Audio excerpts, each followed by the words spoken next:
guys at Michele TV Show. It's so super, super exciting to have you joining us yet again for another amazing and incredible guest as well, we hope. Lots of fun and laughter on the show. So today's guest is the amazing Samantha Jansen. Hello, Samantha. Hello, how are you? I'm good, thank you, Samantha. Stumbling over a bit of the words there, but that's fabulous, and it's always good to just be so super excited when I'm speaking with people like yourself. For those that aren't aware of who Samantha is, she's from Samantha Jansen Publishing, which she's been doing for about 6 years now, and she is super passionate about working with people to help them share their stories. And she's been doing this for a number of years now. But I'd love, Samantha, please tell everybody a little bit more about how did you come to be in a publishing world, which can be a bit of a cutthroat world, and how did you come to be so fascinated about people's stories and helping people share what their stories are? Yeah, look, thank you for that. For me personally, I stumbled upon publishing by accident. It was not something that I personally set out to do. You know, when you finish studying and you go into the corporate world, because I came from the corporate world, so had almost a decade in corporate, working the 9 to 5, and then stepped away to pursue something completely different.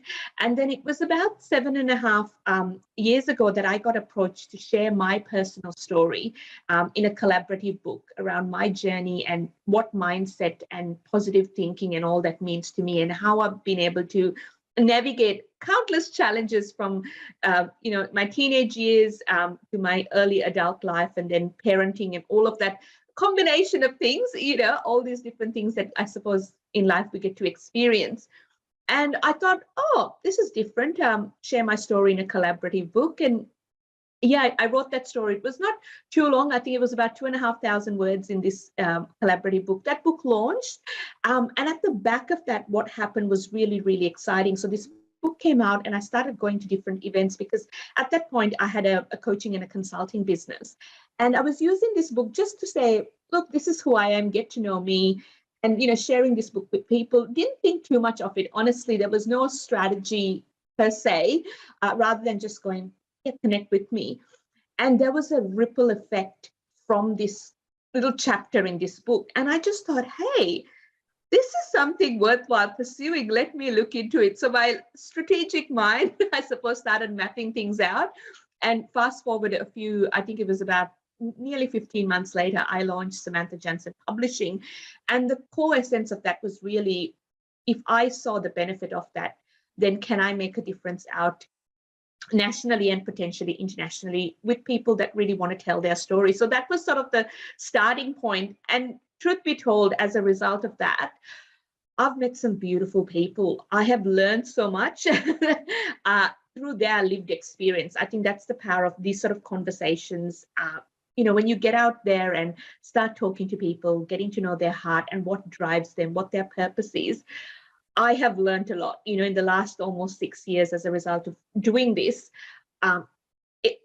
Different walks of life, different experiences. But for me, the big thing is really getting to know people's heart and seeing why they want to tell that story, why that is so important to talk about a certain topic. And that has led me on my journey, which has been absolutely beautiful.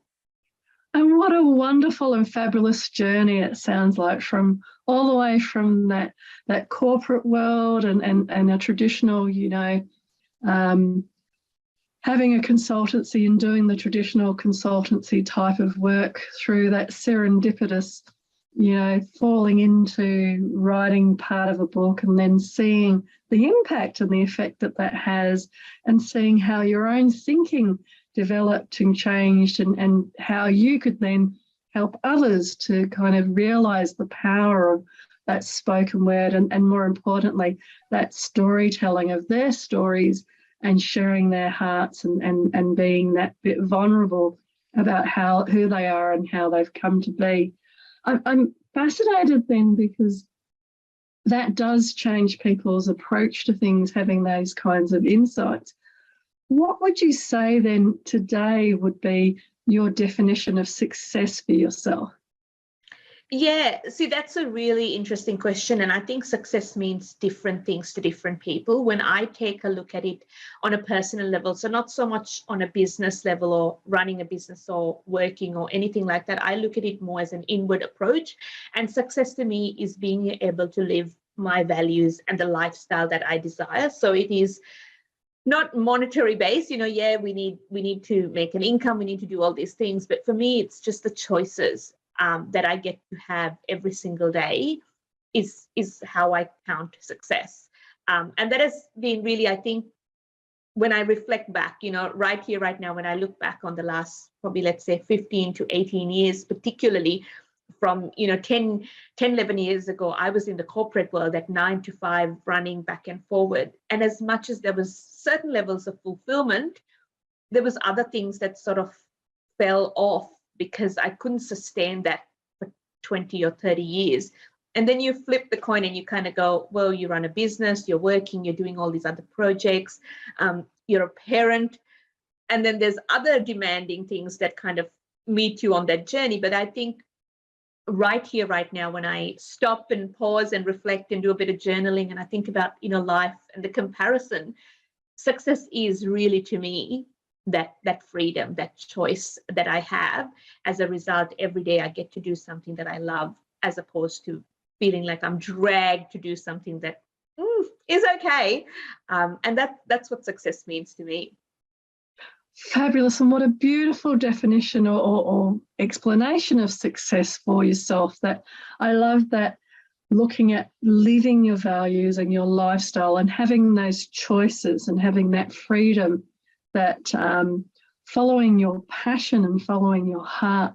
You're so eloquently and beautifully sharing about how definitely that journey, and part of it has been accelerated, I think, with COVID over the last few years. Many people have now kind of woken up with that same realisation that 9 to 5 and that day in, day out, whatever that might be, and you may perfectly enjoy that, but coming more and more to appreciate the value of the freedom of lifestyle and the freedom to make the choices in lifestyle that many people are looking for now in terms of their next steps. So it also beautifully leads on to, what do you feel then, and what do you think were some of the things that you built as your mindset around creating that success for yourself that you'd love to share with others now? Yeah, and I think, look, I'll be upfront and honest. I remember when I transitioned from the corporate world to self-employed, or working for yourself, whatever, entrepreneur, whatever languaging people use. I think I had this image of what life was going to look like, right? I was like, oh, giving up this, stepping into this, it's going to be okay.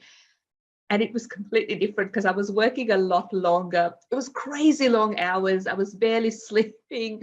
There was a lot of cups of tea and all the reality that came with going, oh, you've stepped away from this set routine to a completely different, working nonstop. But I'm sorry, just wanted to say there, it's so funny because I remember, and it wasn't that long ago, you used to see all the images over social media of people sitting down the beach on their laptop, and the reality was so different of what it was like to work from yourself. There was no beach, there was no laptop down the beach. It was like long hours, lots of cups of tea, like you're saying. And yet people really did have this belief back then. Obviously, thank God they don't now, but they had this belief that becoming your own boss and etc., you actually were sitting down the beach surfing, typing on a computer, running, surfing on a computer. Oh, I love that. That is so true. It's so interesting because I think leaving the corporate world and kind of going, okay, I've finished work at 5, I'm done. Come home, run the household sort of thing. I just thought, oh, if I'm working my own hours, like I'm going to be able to call the shots and do all these things. I was working 12, 14 hours. It was mental. And the only thing that kept me going was really those cups of tea and, those cheeky Tim Tam biscuits late at night for a sugar rush to get me through. And I remember very quickly, I think I did that on adrenaline for probably, I think, maybe 6 to 8 months. And then I started immersing myself in personal development and, finding a different circle to hang out with. I had to transition from, yes, love my friends that I was working with and those colleagues and those relationships. I'm still going to foster them, but I do need another social circle. Almost like, I wouldn't even say a social circle. It was more like an inner circle where they were already doing what I was aspiring to do. So I kind of had to shift my mindset and recognize very quickly that I kind of needed to have two groups to feed me a little bit mentally and emotionally, that will support this next season in my life. And I think when I look back on that, something that was very evident was recognizing how to prioritize daily routines and that inner circle. I think that was massive for me in those first probably 2.5 years in business, to go, how am I spending my time?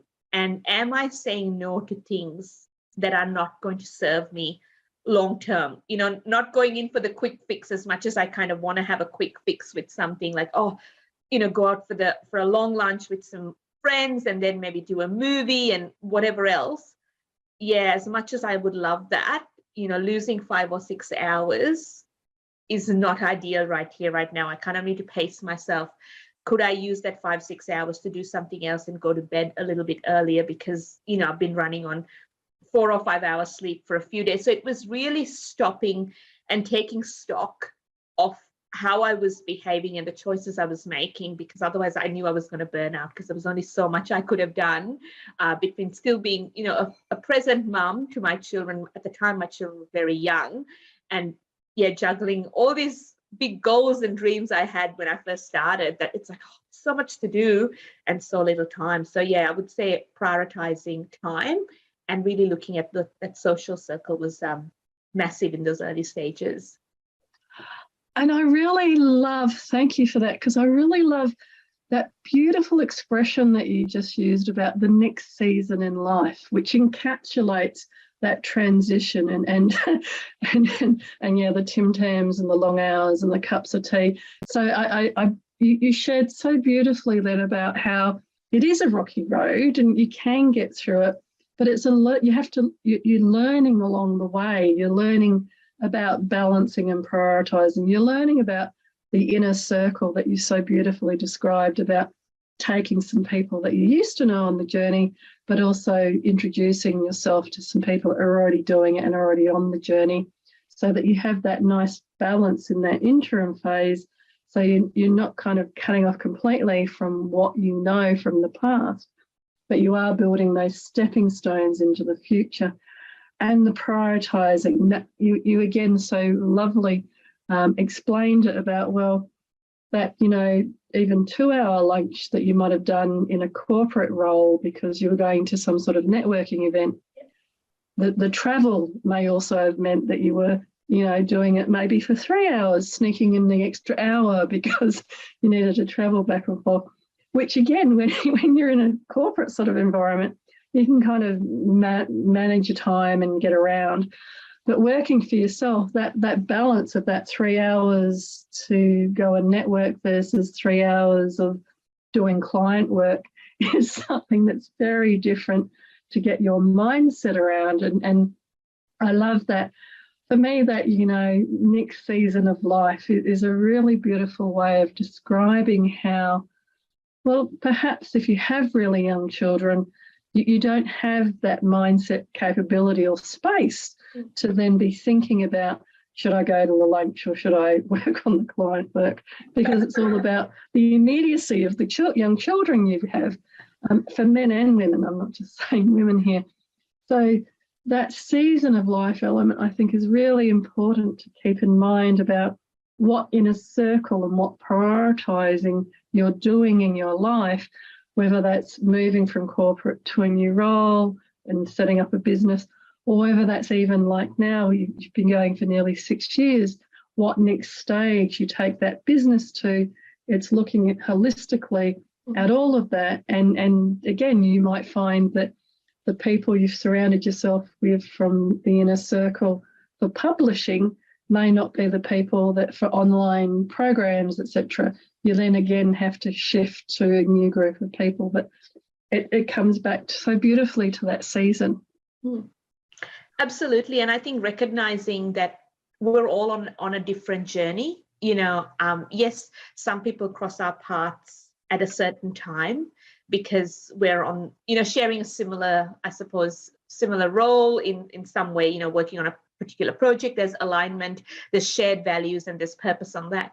But then our season might be only in that project for 2 or 3 years, whereas their season might be 5 or 6 years. So then we kind of, transition onto the next one. So you still can keep those friendships and those connections and those relationships, whatever, languaging we choose to use there. But I think it's important to go, okay, my season has come to an end there. I'm on to that next chapter.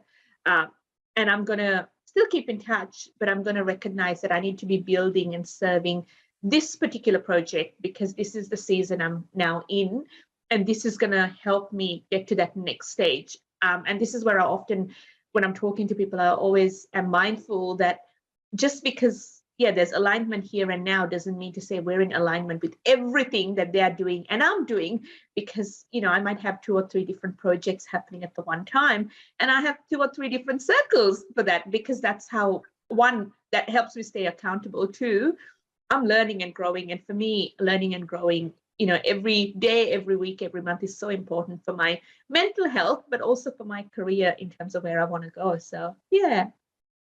I think that you touch a different word again is the networking with that inner circle. Yeah. And I think you touched very beautifully on it, because what I've discovered in the years since starting a business is that it's very true. You may kind of come together with people for a certain period on a certain project and then move apart and then come together and then move apart.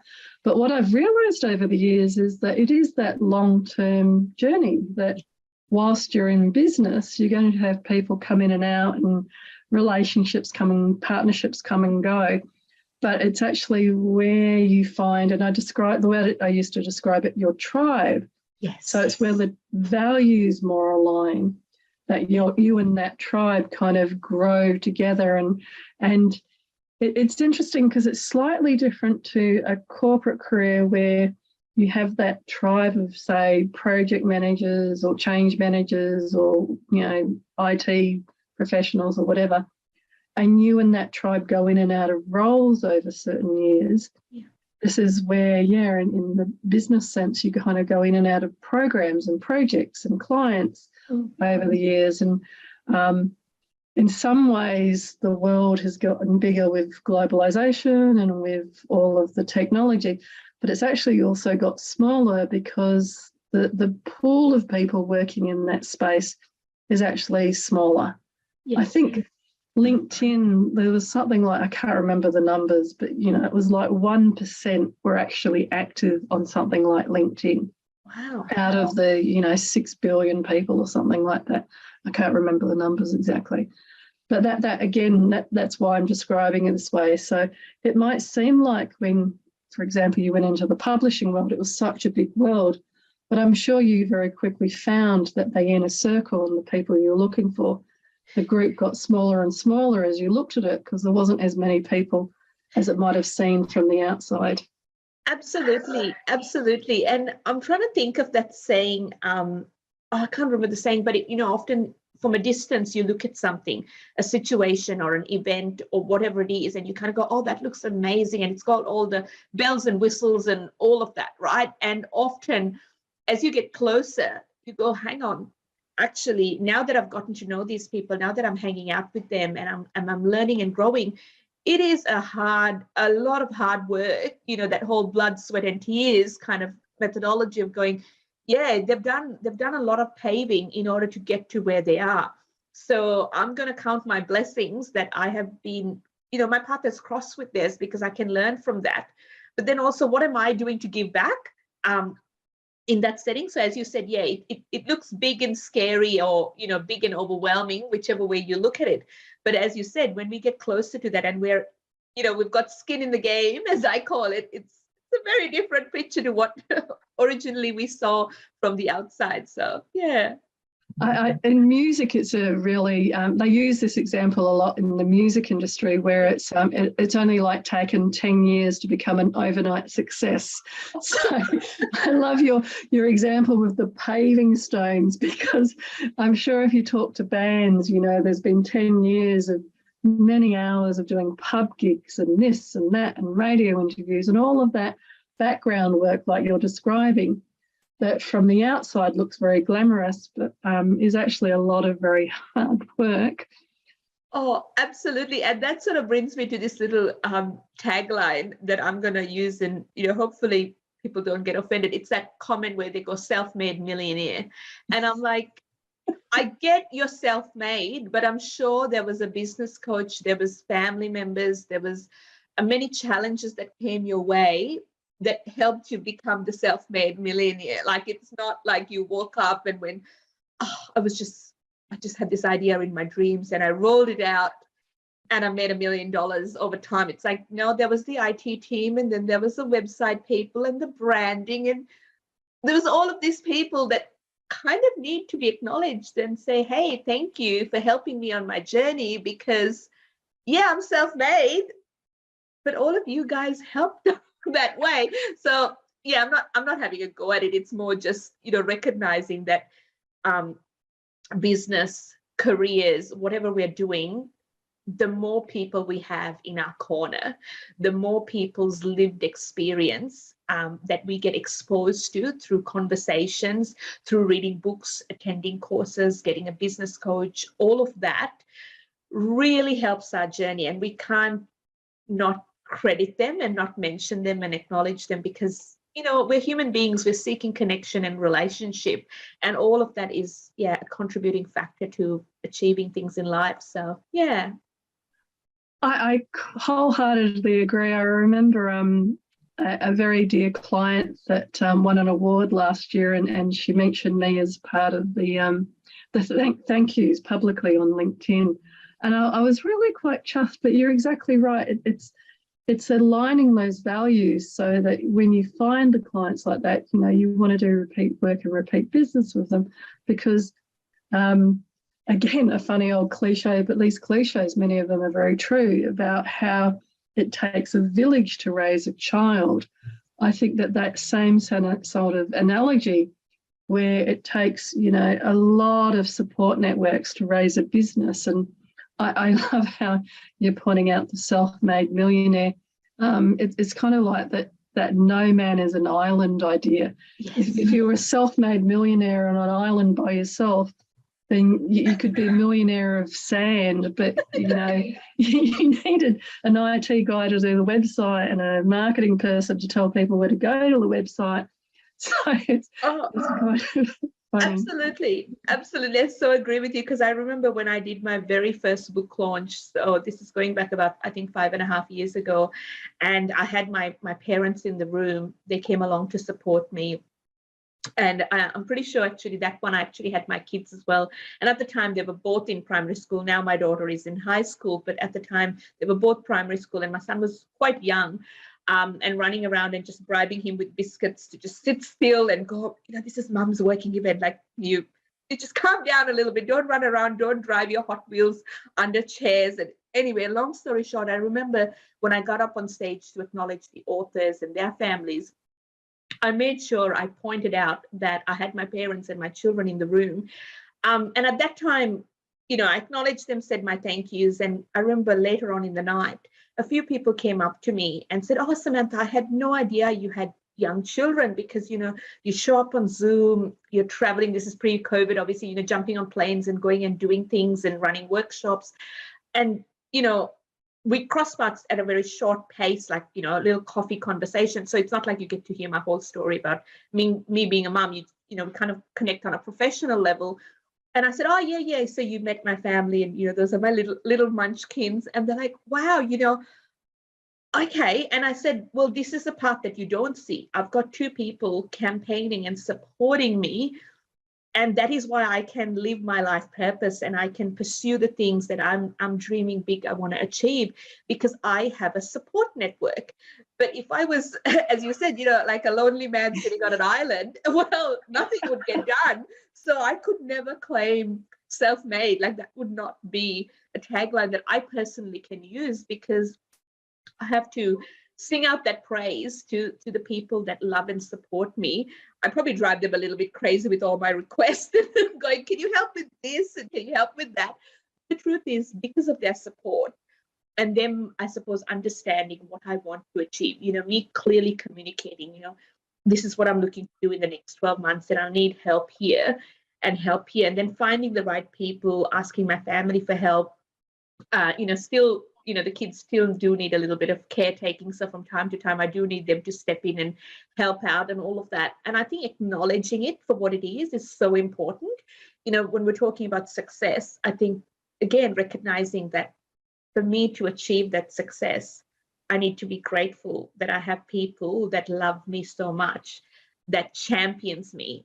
And whether that's family, whether that's friends, whether that's colleagues, whether that's business partners, I think a lot of people need to stop and reflect on that and go, yeah, actually, in that season, those people championed me and loved me and invited me to events and, took me as a +1 to a particular event or whatever it is. And in that other season, I had these people that said, oh, I'm going to this course and I've got a spare ticket. Did you want to come along? So all those little parts sort of adding to the basket, and it all adds up beautifully. And then, fast forward a few years and you kind of go, oh, that's the winner. And you've got this beautiful ribbon, gold ribbon or blue ribbon or whatever you want to call it.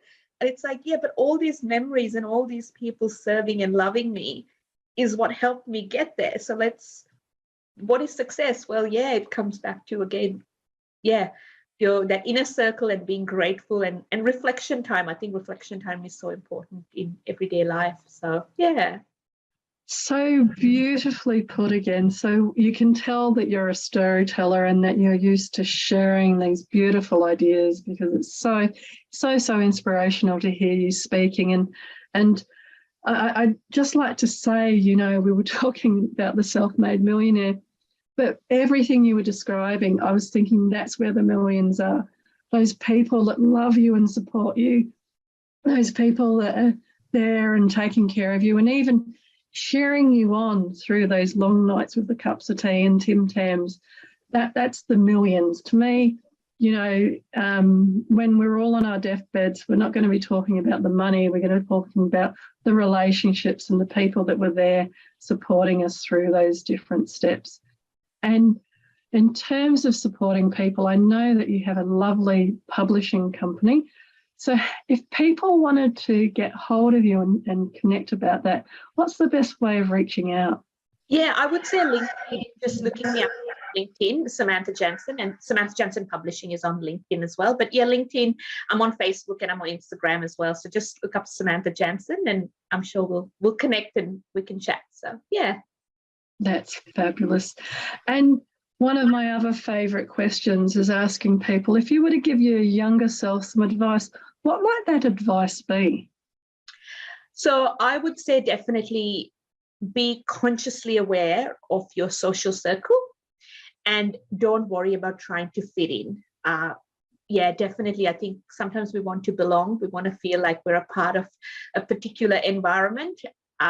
And that's not going to serve us long term. So definitely, if I could go back in time, probably late teenage years, early 20s, I would definitely tell myself, don't worry about fitting in. You're on your own journey. Just choose your circle well, and you'll get there in the end. So yeah. Another gem of a piece of advice, especially around this, whether it's when we're that age or when we're in the corporate world, or like you described so beautifully through our discussion around moving into having your own publishing business, that there's also, as you're meeting that and creating that new inner circle, there's that very human drive to try and fit in. So beautifully put about doing your own thing, following the own beat of your own drum, and staying true to that, and as opposed to being influenced as much by other people and other ideas. And even to the point very quickly around what you shared beautifully around like that self-made millionaire and that whole comparison, because what we're talking about there is not comparing yourself to somebody else, but to where you are in your journey in your next season. So Samantha Jansen, it's just been absolutely beautiful having you on the show. Thank you so much for coming today. Thank you so much for having me. Really grateful for the opportunity. So thank you so much. Thank you. And to everybody viewing, I hope that you've again loved as much as I have hearing these incredible and inspirational stories and examples from the lovely Samantha about how you too can create that fabulous mindset for success.